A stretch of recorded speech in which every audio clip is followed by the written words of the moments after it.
Hari ini kita akan melihat 3 faktor, jadi seri 3 faktor yang membuat kehidupan kita puas dan berarti. 3 faktor yang membuat kehidupan kita di bumi ini puas dan berarti. Saudara, menurut suatu survei, seorang suster di rumah sakit menanyakan kepada banyak orang yang sebelum meninggal dunia, saudara. Sebelum mereka meninggal, mereka akhirnya terbuka. Apakah mereka menyesali hidup yang selama mereka hidupi, atau mereka puas dan siap bertemu dengan Sang Pencipta. Kebanyakan ditanyakan, mereka nangis karena mereka menyesali hidup selama ini yang tidak memuaskan jiwa mereka.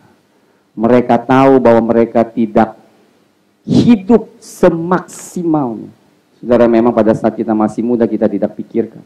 Tapi ada saatnya, semua orang ada satu saat di mana kita harus ketemu Sang Pencipta. Maka saudara, kita akan refleks hidup sepanjang ini. Apakah hidup ini sungguh memuaskan? Pada akhirnya tidak banyak yang bisa dirubah. Karena sudah pada titik akhirnya tidak lagi ada kesempatan untuk berubah. Biasanya yang mereka menyesali adalah mereka tidak menyatakan kasihnya kepada anak-anaknya. Mereka hidup egois, mereka tidak memikirkan yang lain. Atau mereka hidup di dalam mimpi orang lain, mereka tertekan hidup sehingga mereka hanya mau hidup karena tuntutan orang lain. Atau pengharapan dari orang lain. Mereka tidak hidup setulusnya dari hati mereka. Sehingga mereka sangat menyesali. Atau keuangan yang mereka miliki mereka tidak salurkan dengan baik dan sebagainya. Masih membuat sang suster itu terkesan dan mencatatkan semua itu, saudara. Nah, oleh sebab itu kita gereja, haleluya, amin. Jangan sampai pada saat itu kita menyesali, amin saudara. Tapi mulai sekarang segala sesuatu masih bisa berubah. Supaya kita tahu apa sih hidup ini. Apa yang membuat hidup ini dipuaskan. Saya ingat saudara, seorang CEO juga yang sangat terkenal, barusan saya dengar dari interviewnya. Dia bilang, saya hidup begitu sibuk, saya keluar negeri, ke sini, ke sana. Kelihatannya saya sangat berhasil dalam segala hal. Tetapi hidup saya hampa. Saya keluar dari perusahaan itu dan mulai hidup sesuai yang saya rindukan dalam hati saya. Dan dia katakan, sebenarnya istrinya sudah mau bicarakan kepada dia. Karena dia tidak lagi, ya istilahnya dia tidak lagi hidup seperti diri dia. Tetapi dia sudah mulai munafik dalam tingkah lakunya. Dan dia katakan, akhirnya dia tinggalkan pekerjaan itu. Dengan gajinya yang besar, tetapi tidak ada kepuasan dalam hidup ini. Jadi saudara, saya doa, apa sih kira-kira yang membuat hidup kita itu puas dan berarti? Amin saudara. Amin saudara. Saudara mau hidup ini merasa puas dan berarti? Amin saudara. Angkat tangan, amin saudara. Mau? Amin. Ya haleluya. Ya jangan sampai udah gini, udah ompong. Tuhan, aku nyesal hidup saya begini. Ya kan saudara. Tapi biarlah kita melihat seperti Musa. Akhir hidupnya 120 tahun. Penuh dengan kemuliaan Tuhan. Siap bertemu dengan Tuhan Yesus. Kita melihat Yosua pun hidupnya penuh dengan kepuasan. Dikatakan Abraham dan Ishak. Dikatakan kau umur tuamu penuh dengan kepuasan. Jadi kalau kita mau seperti itu, amin saudara, kita harus mengerti ada beberapa hal yang penting. 3 hal aja, nggak banyak-banyak supaya gampang diingat. Di sini kalau terlalu banyak buat pada lupa semuanya. Jadi saya pikir ya udah yang pendek-pendek aja, yang singkat. Amin saudara, sebab nanti saya ulangi sayanya yang sakit bengek. Pertama saudara yang saya percaya adalah setiap kehidupan, setiap orang harus ada tujuan hidup, objektif. Berarti mau kemana hidup ini? Where are you going? Saudara mau kemana gitu? Arahnya kemana hidup ini? Kita tidak bisa hidup saudara selalu ditekankan atau diarahkan oleh situasi. Ya. Situasi ini selalu berubah, saudara. Ntar ke sini, ntar ke situ, ntar ke sini. Ya saudara, kita tidak bisa hidup seperti itu. Kita harus ada tujuan hidup. Kita harus tahu mau kemana ini hidup. Dari mulainya, apa yang kita harus lakukan. Sebab saudara harus tahu kita nggak selamanya muda, ya kan? Tiba-tiba, wah, saya udah lebih dari setengah abad, saudara. Kadang kesadaran itu pun setelah usia 40, udah agak terlambat, saudara. Tetapi kalau kesadaran itu didatang lebih awal, seperti saudara yang masih muda-muda, itu lebih baik. Sebab untuk menyesuaikan diri untuk tujuan hidup kita, itu lebih mudah dilakukan pada saat masih muda. Dan apalagi sekarang, saudara dengar baik-baik. Setiap langkah harus kita waspada. Amin. Harus kita hati-hati. Hidup di hidup ini dengan langkah-langkah yang benar. Amin, saudara. Amin, saudara. Amin. Yang pertama-tama makanya saya katakan, apa sih? Harus ada tujuan hidup. Kita melihat berapa contoh, saudara. Kita melihat Tuhan Yesus. Kita melihat Rasul Paulus. Pertama kita melihat terdahulu Rasul Paulus. Rasul Paulus itu luar biasa. Saya lebih baik berikan contoh Rasul Paulus saja. Rasul Paulus tuh tahu tujuan hidupnya. Apalagi saudara, setelah dia lahir baru. Ini orang dahsyat. Makanya karena dia tahu tujuan panggilan hidup panggilan Tuhan dalam hidupnya, dia dapat hidup semaksimal mungkin bagi Tuhan. Tidak ada penyesalan, saudara. Tidak ada waktu yang disia-siakan. Tidak ada energi yang disia-siakan. Tidak ada uang yang disia-siakan.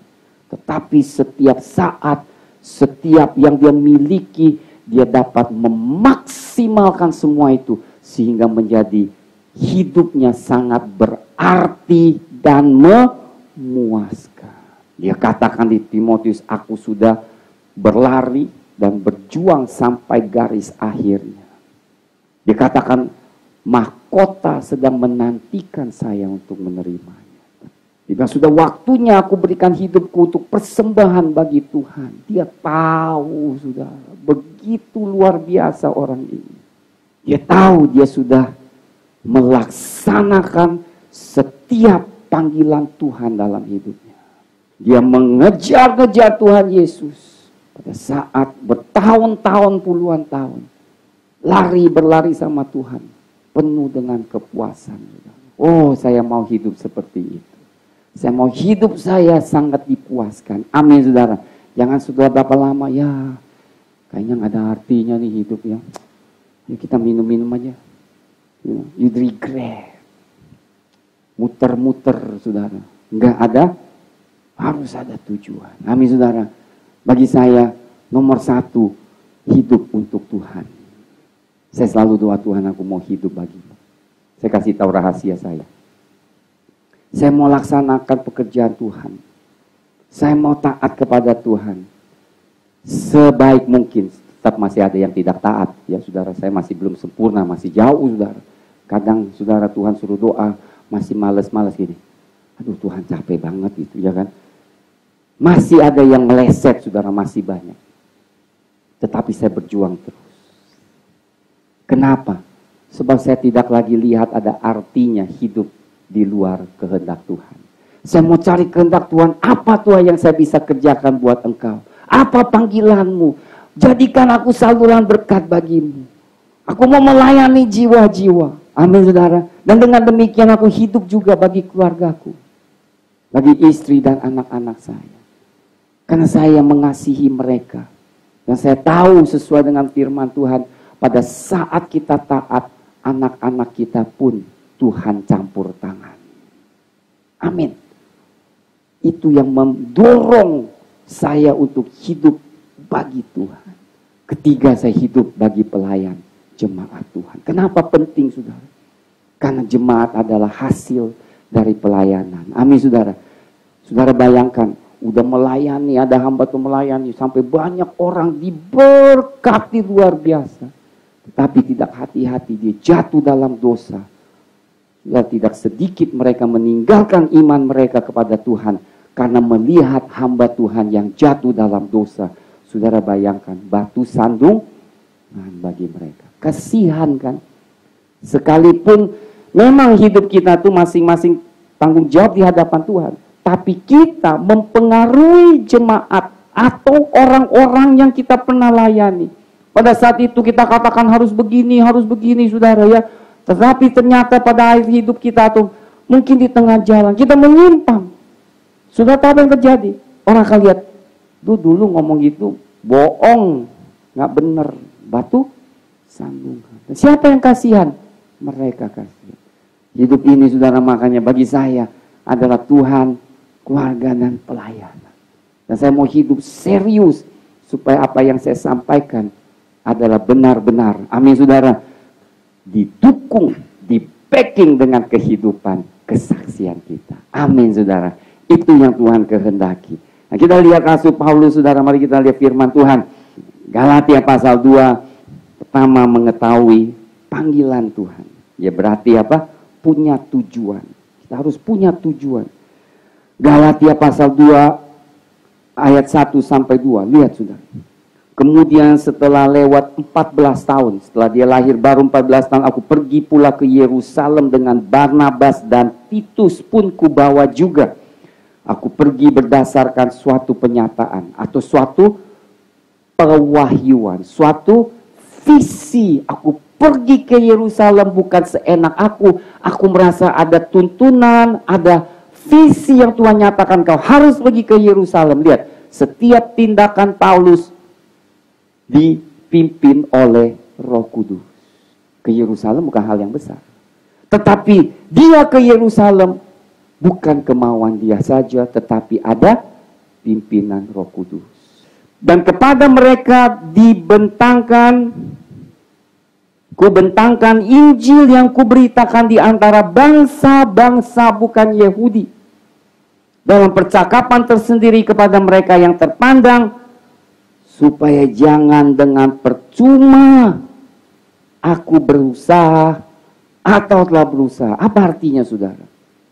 Paulus mendapat suatu panggilan untuk melayani bangsa bukan orang Yahudi.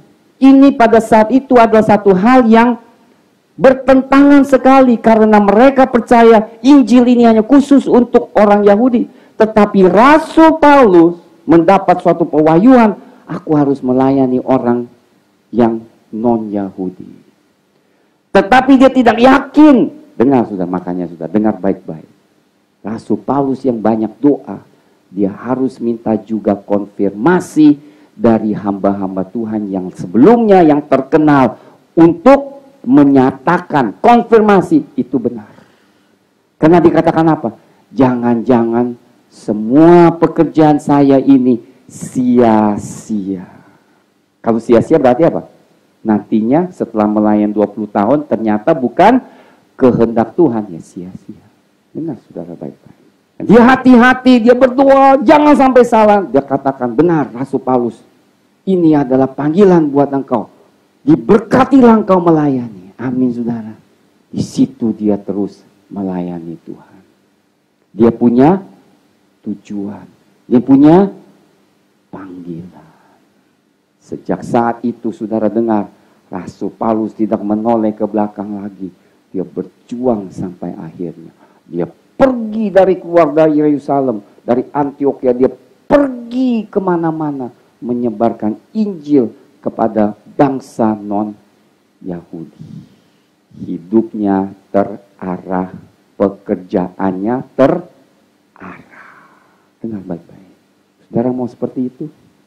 Saudara mau hidup saudara terarah, pekerjaan saudara terarah. Apa yang saudara lakukan ada tujuannya. Aku mau lakukan bisnis ini, tetapi bisnis ini ada tujuan untuk memuliakan Tuhan. Luar biasa. Tapi daripada hanya untuk berdiri sendiri, kayaknya kurang puas. Amin saudara, kurang puas. Dan pada saat saudara lakukan sesuatu untuk Tuhan, pasti puas dan berarti. Lihat lagi 1 Korintus pasal 9, saudara. 1 Korintus pasal 9, salah satu ayat yang Bapak ini saya suka sekali, perikop firman Tuhan dikatakan demikian. Bagi orang-orang yang lemah, aku menjadi seperti orang yang lemah. Lihat kan, kenapa dia lakukan ini? Saudara dengar baik-baik di 22. Bagi orang-orang yang lemah, aku menjadi seperti orang yang lemah, supaya aku dapat menyelamatkan mereka yang lemah. Bagi semua orang, aku telah menjadi segala-galanya, supaya aku sedapat mungkin memenangkan beberapa orang dari antara mereka. Kita melihat passionnya dia, kerinduan dia. Dia bisa menyesuaikan diri. Maksudnya jadi lemah berarti aku bisa menyesuaikan diriku supaya Injil ini bisa disampaikan kepada mereka sehingga mereka bisa diselamatkan. Kita ke kampung, hidup seperti orang kampung, makan seperti orang kampung. Amin saudara, kita jangan aku mau tempat tolong ranjang yang bagus ya Pak, saya nggak bisa tinggal kayak begini, saya nggak bisa tidur, nggak bisa saudara, amin. Nanti nggak diundang lagi, dan urapan tidak akan mengalir saudara, amin. Ya, apa yang dikasih, yang kita tidur, puji Tuhan, terima kasih Pak, tidur nggak bisa tidur nggak apa-apa, baru 2 malam saja, balik sini tidurlah dengan puas, amin saudara. Digigit nyamuk nggak apa-apa, amin saudara, soal kecil. Paulus adalah orang yang menyesuaikan dirinya untuk Tuhan, demi Tuhan. Haleluya. Saudara, bagi saudara yang nanti mau ke kampung, haleluya, mau rasakan suasana kampung, kita akan atur tempat di kandang, dekat kandang. Pas mereka masak, baunya masuk ke kamar. Nggak ada kipas angin, harus tutup pintu. Karena kita mau tidur, waktu itu tutup pintu kan, langsung tidak ada hawa yang mengalir. Haleluya, disekep. Haleluya. Supaya hadirat Tuhan nyata. Keringat pun nyata. Haleluya. Lihat apa yang Rasul Paulus katakan. Saudara, saya suka Pastor Aaron juga. Pastor Aaron adalah hamba Tuhan yang benar-benar luar biasa. Dia kalau ke India, saudara, nggak ada tempat tidur. Di kursi papan pun dia tidur. Barusan saya lihat di Facebooknya, dia khotbah orang saudara, jiwa luar biasa banyak. Gerejanya juga nggak terlalu besar, mungkin lebih kecil dari kita. Tapi nggak tahu kenapa di luar pelayanannya gede banget. Ya, Tuhan selalu mengimbangi, amin saudara, besar sekali. Kita lihat kemudian apa yang dikatakan pasal 9. Segala sesuatu ini kulakukan karena Injil, ya kan, lihat 23. Segala sesuatu ini aku lakukan karena Injil. Itu tujuan dia, yang lain tidak penting. Dengar saudara, kalau saudara tahu tujuan hidup saudara, yang lain nggak penting. Paulus tahu banget, yang lain nggak penting. Injil nomor 1. Supaya aku mendapat bagian dalamnya. Tidak tahukah kamu bahwa dalam gelanggang pertandingan semua peserta turut berlari, tapi bahwa hanya 1 orang saja yang mendapat hadiah. Karena itu larilah begitu rupa sehingga kamu memperolehnya. Larilah. Dia tidak memukul sembarangan, dia tidak mengarahkan yang lain, dia fokus. Saudara, fokus ini bukan satu hal yang gampang. Setiap kali kita dicobai kedagingan kita, keangkuhan kita, kita nggak bisa telan semua, kita akan susah menjadi hamba Tuhan yang efektif. Saya mau berkali-kali kasih tahu, hamba Tuhan maupun umat Tuhan yang sungguh-sungguh, dengar, harus mati kedagingan kita. Amin saudara. Kenapa mati? Enak, nggak rasa apa-apa. Disakiti, gue udah mati. Orang mati bisa berasa nggak? Nggak, ditusuk-tusuk. Oh, ada apa ya? Kok gue rasa kilik-kilik kan? Nah, itu udah mati. Malahan ditusuk-tusuk ketawa lagi. Wah, itu udah bangkit. Kuasa kebangkitan. Lihat aja saudara. Rasul Petrus di pasal 5. Ya kan? Diancam, dipukulin. Pulang. Haleluya. Aku, tahu nggak? Aku bisa dianiaya karena Kristus. Ketawa. Sangat berbeda dengan GL saudara. Baru di ngomongin berantem kiri kanan saudara. nggak mau datang gereja. Saudara, membuat gembala sangat susah hati. Haleluya. Saudara, saya mau saudara dewasa. Amin saudara. Amin. Amin saudara. Dewasa.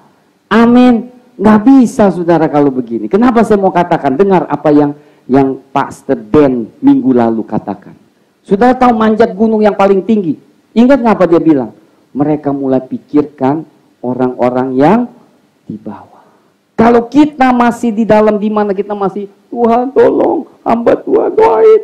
Kita belum menjadi berkat untuk mereka. Hanya jemaat yang dewasa baru bisa mengulurkan tangan mereka, menolong orang yang sedang tenggelam. Amin. Angkat mereka satu persatu. Angkat supaya mereka dibebaskan.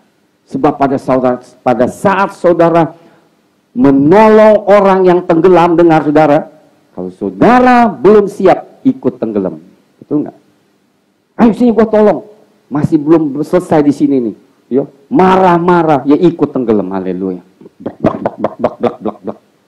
Tapi kalau kita sudah dewasa, tidak. Haleluya. Angkatnya gampang. Haleluya. Kita ditusuk-tusuk, kita dipukul-pukul. Gua mau tolong lu masih pukul gua. Nggak apa-apa, puji Tuhan. Naik tuh dia tuh. Amin. Jangan gua mau tolong. Gua kesel nih orang nih. Aduh, nggak mau ke gereja terus. Nggak bisa kita tolong mereka. Kita doa. Amin saudara. Kita doakan mereka siang malam. Kita sudah bisa. Nih, dulunya kita doa puasa untuk diri kita kan. Ya untuk gua nggak apa-apa gua doa puasa. Tuhan bilang doa puasa untuk orang ini. Enak aja Tuhan. Gua lapar buat dia. Enak aja. Nggak bisa. Berarti apa? Masih hitung-hitung. Nggak bisa saudara. Nah saya maunya kita ini ada tujuan. Amin saudara. Nggak apa-apa yang sedikit. Amin. Setiap kali missing atau kenapa harus berantem. Saudara saya mohon. Amin saudara. Mana salibnya? Oh nanti digantung salib. Nanti setiap kali ada misi ya, saudara buka tangan, salib di sini, haleluya. Seharian, amin saudara, aku telah disalibkan bersama Yesus. Pasti nggak marah-marah lagi, amin saudara. Nanti kita siapkan salib di sini. Kalau kurang besar nanti Herdi akan bikin yang besar. Oke, kita akan melihat. Lihat, mereka yang tahu jelas tujuan hidup mereka. Pertama, nggak gampang kecewa. Tidak gampang, tidak mudah. Kenapa? Karena mereka fokus itu, saudara. Jadi ada apapun terjadi, nggak sakit. Iya kan? Sudah pernah lihat nggak? Orang yang lapar, kalau mau makan. Nggak boleh makan, kita pukulin, dia maksa boleh. Pukul. Gue lapar. Sama, saudara. Pada saat kita fokus, kita nggak gampang kecewa. Paulus nggak mudah kecewa. Musa nggak mudah kecewa, saudara. Kenapa Musa itu luar biasa? Jemaatnya 600.000 semuanya bebal habis. Haleluya. Makanya Tuhan sangat menghormati dia. Karena jemaat lebih susah berarti upahnya lebih besar. Dia harus lebih sabar. Tiap hari dia harus doa di hadapan Tuhan. Kedua, mereka yang fokus seperti tadi katakan menyesuaikan diri hanya untuk Injil. Nggak penting. Bagi dirinya mau tinggal di hotel, mau tinggal, nggak penting. Yang penting Tuhan Injilku aku sampaikan, orang diberkati, jiwa diselamatkan, hamba Tuhan dibagi. Udah nggak apa-apa, yang mana juga nggak apa-apa. Yang penting Tuhan engkau dimuliakan. Mereka menyesuaikan diri untuk mencapai tujuan mereka. Makanya sudah harus ada fokus, harus ada tujuan hidup saudara. What is the purpose of your life? Do you have a purpose? Apakah saudara tujuan dalam hidup ini? Saudara, remember that. Ya. Tuhan Yesus memberikan dirinya disalibkan. Kenapa? Dia ada tujuan. Dia tahu Tuhan akan bangkitkan. Dia tahu kerajaan akan dimulai. Amin. Dia ada tujuan. Tuhan Yesus datang fokus. Dia tahu apa yang dia harus lakukan. Dia tahu hidupnya sampai kapan. Dia tahu harus mati bagaimana dia mati. Semuanya jelas di dalam mata dia. Very clear. Kalau kita kan, ini benar ya Pak ya? Pikir, ini benar ya? Muter lagi, kiri, kanan. Ya kan? Kalau Paulus nggak demikian. Dan ketiga, orang yang punya tujuan selalu mempunyai harapan yang kekal. Amin, saudara. Saudara jangan bilang harapan ini nggak penting. Penting, because you always hope. Saudara terus berharap. Hidup ini, dengar baik-baik, harus penuh dengan pengharapan. Amin, saudara, dengar baik-baik. Orang yang tidak ada harapan lagi, bahaya. Karena mereka tidak lagi melihat tujuan hidup. Semua orang yang bunuh diri, karena semua mereka tidak melihat pengharapan yang ada di depan. Kalau saya bilang nggak usah bunuh diri. Soalnya kenapa? Pada akhirnya toh harus mati. Cuman lambat cepatnya aja. Ngapain sih? Lembat sedikit siapa tahu ya kan? Dapat sesuatu. Akhirnya udah pasti mati kok. Nggak usah khawatir. Nggak usah buru-buru matilah. Kedua, ini penting saudara dengar. Untuk puas dan berarti harus mengenal diri kita dan terima diri kita. Apa artinya? I want you to listen, this very important. Saya mau saudara dengar baik-baik. Banyak orang nggak bisa terima dirinya. Paulus bisa menerima dirinya. Dia bisa terima sejarahnya sebelum dia lakukan. Dia bisa terima. Nanti kita akan lihat. Kita harus nggak bisa, ada hal nggak bisa berubah, saudara. Orang tua saudara, ya begitu nggak bisa berubah. Aduh, gua mau yang bule nih. Kok orang tua gua orang Chinese? Aduh, gua mau orang hitam yang rambutnya keriting. Nggak bisa berubah. Aduh, aku kok nggak lahirin di Eropa ya, di Timur Tengah ya, kok gue di Jakarta, di Medan lagi. You cannot change. Itu adalah satu hal yang tidak bisa diubahkan. Harus terima. Masalah banyak orang nggak bisa progres, nggak bisa maju rohani, karena nggak bisa terima kenyataan di depannya. Dengar saudara.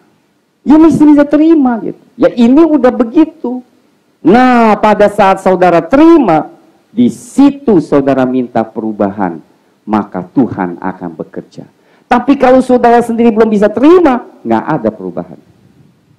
Karena saudara in denial stage, selalu menyangkalnya. Nggak mungkin bisa ada terobosan. Sampai satu saat, aku terima apa yang kau berikan.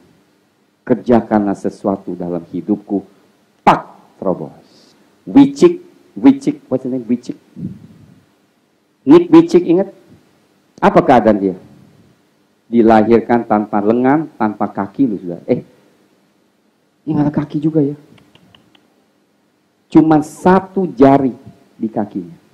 Dengar, bertahun-tahun dia tidak bisa terima. Ibunya yang melahirkan nggak mau lihat dia, nggak mau gendong dia, kasihan. Apalagi di gereja Kristen kan, Tuhan maha besar, dahsyat, bisa lakukan mukjizat. Lebih susah lagi, kalau Tuhan bisa lakukan mukjizat, orang tuaku layani Tuhan, kok guanya begini? Sudah harus tahu itu adalah yang susah, ngerti nggak? Karena kita tahu Tuhan itu dahsyat, Tuhan itu tidak ada mustahilnya. Dia di dalam Alkitab pun dikatakan orang bertumbuh, loh, saudara. Lengan itu bertumbuh secara ilahi, saudara tahu nggak? Make it whole. Bahasa Indonesia mungkin hanya katakan sembuh, tetapi bahasa Yunaninya adalah tumbuh. Tangan bertumbuh, kaki bisa tumbuh. Nah sekarang, kenapa Tuhan gua nggak disembuhkan? Bertahun-tahun dia nggak bisa terima keadaan diri dia. Usia yang muda dia sudah mau bunuh diri. Tapi pada saat dia bisa terima, saudara bedakan. Saudara dengar baik-baik. Pada saat saudara bisa terima, not denial, tidak menyangkalnya, di situ Tuhan mulai bekerja. Dengar. Apa? Dia mulai belajar keras. Dia mulai lihat kesempatan di tubuhnya. Sekalipun dia nggak ada 10 jari, masih ada 1 jari di kakinya. Dia gunakan itu, ketik dan lakukan pekerjaannya. Saudara, lihat mental kita. Pada saat kita bisa terima, tiba-tiba kita melihat, gue masih ada aset kok. Gue masih bisa kerjakan pada Tuhan kok. Sudah tahu nggak? Dia PhD.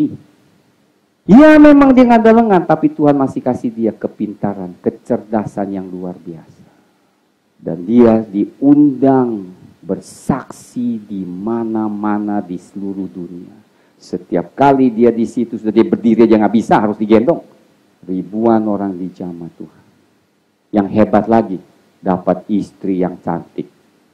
Yang mau gendong dia. Hebat kan? Dia digendong. Bukan dia gendong istri, dia digendong. Anaknya begitu cantik.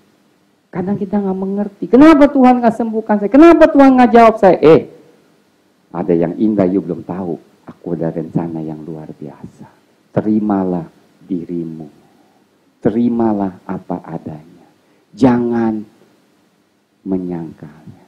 Aku ciptakan engkau. Ada maksudnya. You are beautiful in my sight. Haleluya. Amin. Engkau cantik di mataku. Engkau ada tujuan di dalam rencanaku. Haleluya. Amin. Dengar saudara, setiap kita ada rencana Tuhan yang dahsyat. Katakan amin saudara. Benar. Saudara tahu Pastor Dan Anthony latar belakangnya? Dengar. Saya mau saudara tahu Dan Anthony pas latar belakangnya. Penjual narkoba. Pemain rock. Jual narkoba. Pusher. Cerita. Tapi setelah dijamah Tuhan, saya mau tanya, pelayanan di mana? Nggak tanggung-tanggung di Eropa.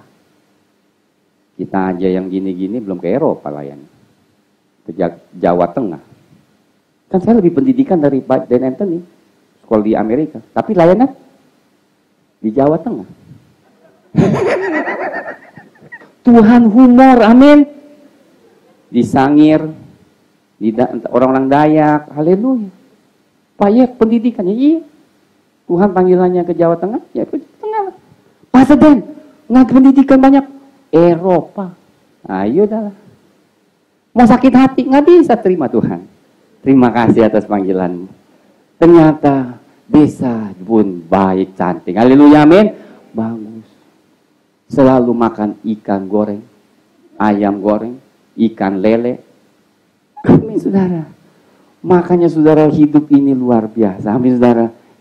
Orang nggak tahu saudara. Pas saya pergi ke Cilacap, akhirnya pergi ke mana? Mau berangkat ke Batu Karas. Saudara, makanya lucu kita. Kita mau ke Eropa kan? Pak, mau ke Eropa. Itu Batu Karas. Orang Eropa surfing di Batu Karas. Jauh-jauh mau ke Eropa.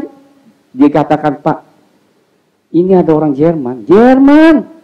Udah sebulan tinggal di Batu Karas. Ada rumah di Batu Karas. Kita mau ke Eropa. Nggak usah, Batu Karas aja. Mau jual rumah di depan pantai. Senangnya bukan main. Terus mau Grand Canyon, nggak usah Green Canyon. Bagus, Green Canyon. Indonesia semua ada, saudara. Nggak usah jauh-jauh. Tujuan itu. Lihat saudara, kita lihat firman Tuhan. Amin. 1 Timotius ayat pasal 1 ayat 12. Saya mau saudara lihat nih. Saya kalau baca firman ini, saya bilang ini orang karena mengenal dirinya. Dengar saudara, dengar baik-baik. Karena dia kenal dirinya. Kayaknya penting. Saudara kalau mau puas dalam hidup ini, mengenal diri saya, saudara, dan terima apa yang sudah tidak bisa diubahkan. Orang Batak ya terima, aku Batak. Aku bersyukur aku jadi Batak. Ya kan? Jangan, kok gue Batak nih? 1 Timotius pasal 1 ayat 12. Aku bersyukur kepada dia yang menguatkan aku, yaitu Kristus Yesus Tuhan kita, karena ia menganggap aku setia, percayakan pelayanannya kepadaku. Aku yang tadinya seorang penghujat. Ya kan? Penghujat dan seorang penganiaya, seorang ganas. Tetapi aku telah dikasihaninya. Karena semuanya itu telah kulakukan tanpa pengetahuannya itu di luar iman. Malah kasih karunia Tuhan kita itu telah dikaruniakan dengan limpahnya kepadaku dengan iman dan kasih dalam Kristus Yesus. Perkataan ini benar dan patut diterima sepenuhnya. Lihat, Kristus Yesus datang ke dunia untuk menyelamatkan orang berdosa. Dan di antara mereka akulah yang paling berdosa. Tetapi justru karena itu aku dikasihani agar dalam diriku sebagai orang yang paling berdosa Yesus Kristus menunjukkan ke seluruh kesabarannya dengan demikian aku menjadi contoh bagi mereka yang kemudian percaya kepadanya dan mendapat hidup yang kekal. Dia tahu dia adalah orang yang paling keras, yang tidak mungkin bisa diselamatkan. Tapi kesabaran Tuhan menantikan dia sehingga dia selamat. Dia mengenal diri dia. Dan dia bersyukur atas kebaikan Tuhan. Amin saudara, dengar. Kalau saudara dapat terima keadaan saudara, apa yang terjadi? Kasih karunia Tuhan melimpah. Kemudian apa? Kemudian saudara akan mengenal Tuhan lebih dalam lagi. Pengenalan Tuhan sebenarnya juga pengenalan diri kita. Mengenal diri kita yang lemah, kita mengenal kasih karunia Tuhan yang hebat dan dahsyat. Makanya jangan menyangkal, saudara. Mengakui kelemahan kita, mengakui kesalahan kita, mengakuinya, maka kekuatan Tuhan datang. Amin, saudara. Haleluya. Amin, saudara. Beri tepuk tangan. Dengar baik-baik, saudara. Saya belajar dari Tuhan satu hal. Lebih kita mengakui kelemahan kita, lebih Tuhan mengaruniakan kasih karunia yang lebih besar. Haleluya. 3 hal. Mengevaluasi keadaan kita dengan jujur. Ya saudara, saya mau saudara jujur. Apa sih sekarang kelemahan gue yang harus gue rubah? Apa selama ini menjadi batu sandungan? Apa selama ini yang menghindari gue progres dalam Tuhan? Lihat, izinkan Roh Kudus menyelidiki hati. Oh, ternyata ini. Dan kemudian, saudara, terimalah diri saudara apa adanya. Amin, saudara. Kalau kita kurang tinggi, kita mau tinggi, ya udah segitu ya segitu, puji Tuhan, amin. Aduh, saya mau gemuk, nggak bisa gemuk, ya udah nggak apa-apa. Aduh, Pak, saya mau kurus, nggak bisa. Dari lahir udah begini, Pak. Dari kecil pakainya XL. Ya udah, bersyukurlah. Nanti juga HP-nya pakai XL, haleluya. Terimalah. Amin, saudara, terimalah. Terima fisik saudara apa yang Tuhan telah berikan. Amin, saudara. Percaya, saudara. Terimalah fisik saudara yang Tuhan sudah berkati. Amin. Aku terima lihat di kaca, ya. Malam-malam lah nggak apa-apa, nggak dandan malam-malam. Semua orang udah tidur. Aduh, ternyata hidung gue stok kontak ya. Ya udahlah, bersyukurlah Tuhan. Amin, saudara. Terimalah, amin, saudara. Terima, saudara. Saya dulu nggak bisa terima. Nggak bisa terima juga, saudara. Kurang mancung, mata dari jauh orang nggak tahu sih lagi melek atau merem. Tapi sudah terima. Pada saat saudara terima, apa digantikan saudara? Kemuliaan Tuhan yang membuat muka saudara berseri, bersinar. Dengar, kalau kemuliaan Tuhan sudah turun di atas saudara, yang jelek jadi bagus. Orang tertarik kepada saudara. Kau cantik banget ya. Karena dia bukan lihat saudara, dia lihat kemuliaan. Amin, haleluya, amin, amin. Dengar, haleluya. Sudah lihat Dan Anthony ya kan? Nggak begitu ganteng kan mukanya. Saya kadang nggak tahu dia mau lihat mata yang kiri atau yang kanan. Tapi dengar, udah ada orang Prancis mau menikahi dia. Maksudnya mau berikan diri untuk jadi istrinya. Tuh, orang Prancis. Prancis. Bukan Jawa. Dia menolak. Ya kayak tentu aja menolak udah kawin ya kan. Cuma maksud cuma saudara, bayang udah botak, kacamata, masih ada orang suka. Kenapa? Kemuliaan. Haleluya. Saya mau tanya, berapa orang mempunyai urapan seperti dia? Ayo. Apanya ngomong enak aja. Dia bilang, lu kalau ke Prancis, dia bilang, kalau you mesti bawa istri. Iya Pak, ya. Siapa Pak Den, pasti. Ya kan? Makanya saudara, kalau udah ada kemuliaan, bukan saudara yang pilih. Oke, yang terakhir, haleluya, amin. Puji Tuhan, hari ini kita sukacita luar biasa, amin. Minggu lalu udah ditegor, hari ini sukacita, amin saudara. Ketiga, menjadi berkat. Kalau kita mau jadi hidup kita, sudah dengar baik-baik. Kalau kita mau hidup kita, berarti satu hal saudara harus ingat. Orang yang hanya memikirkan dirinya sendiri tidak akan puas. Tidak akan bahagia. Itu udah umum, saudara. Baik orang percaya maupun orang nggak percaya, saudara. Orang yang nggak dalam Tuhan pun, mereka mendapat suatu kebahagiaan, suatu sukacita pada saat mereka menolong orang susah. Menolong orang adalah sifat yang Tuhan ciptakan di dalam diri kita. Mari kita melihat, saudara, Filipi pasal 2. Panjang sedikit, saudara. Pasal 2 ayat 1. Mari kita baca.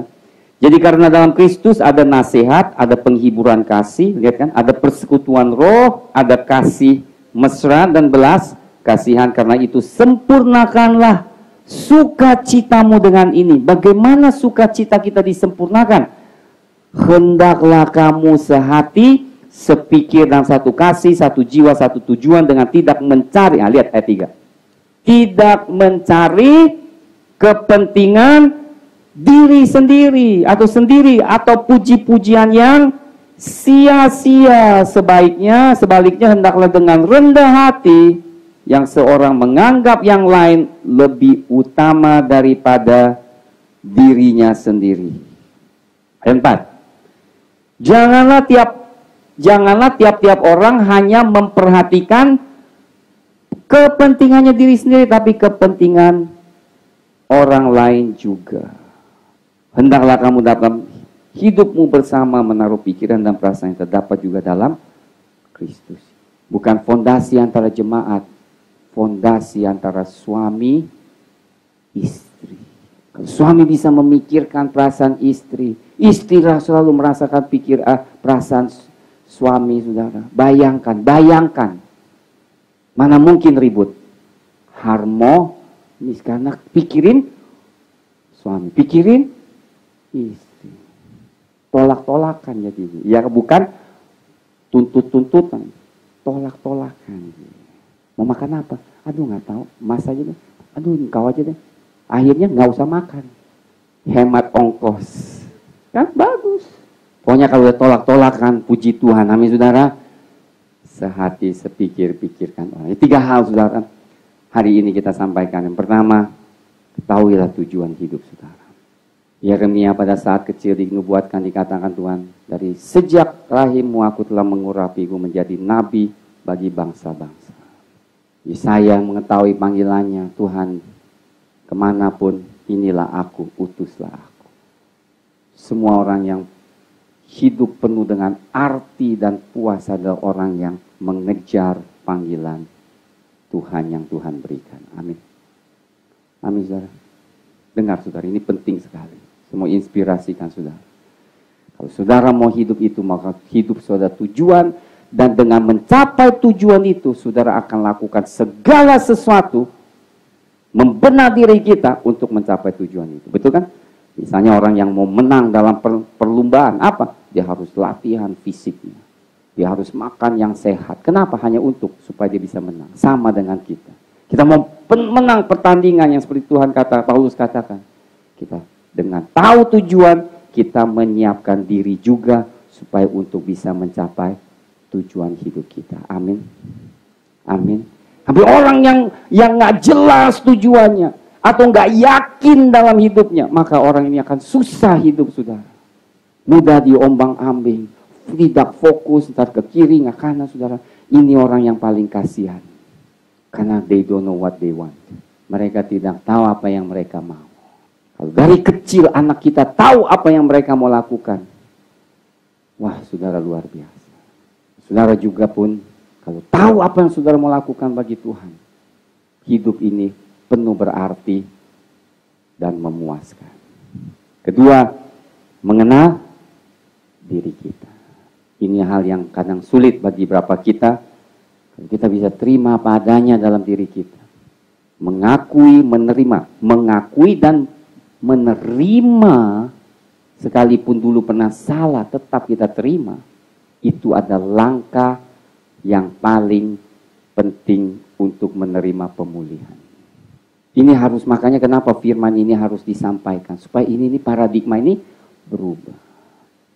Tapi kalau kita menyangkal, menutupi, maka Tuhan tidak bisa lakukan pekerjaan pemulihan dalam hidup saudara. Tapi sekali lagi, kalau sudah kita akui, janganlah terus-menerus dituduhi, itu juga salah. Aduh aku tertuduh terus, itu bukan dari Tuhan juga. Udah langsung harus kita lepas dan bebas. Amin saudara, dengar baik-baik ini, jangan jadi seimbang. Jangan sampai kita, aduh tertuduh tiap hari. Aduh aku begini, aku salah ya dulu dosa. Tuhan kalau kita sudah bertobat dan kita tidak ulangi, sudah beres. Amin. Lepas, jangan tertuduh terus nggak habis-habis. Itu dari iblis. Kita mintanya dari Tuhan. Paulus nggak pernah terasa tertuduh. Justru dia bersyukur karena Tuhan berikan dia kepercayaan untuk mengabarkan Injil. Dia bersuka, saudara. Sekalipun dulu dia musuhnya Kristus, tapi sekarang dia menjadi hamba Kristus yang setia. Terakhir, saudara, adalah selalu memikirkan orang lain. Jangan egois. Jangan hanya memikirkan diri kita. Kalau kita dapat demikian, kita selalu belajar sesuatu dari orang lain. Saudara, saya belajar dari banyak orang. Sekalipun kadang hamba Tuhan kelihatannya nggak ada urapan, tapi saya belajar mendengar, mendapat sesuatu. Dan saya banyak belajar, saudara. Karena kita diberikan 2 telinga, 1 mulut. Lebih banyak mendengar, jauh lebih baik banyak berbicara.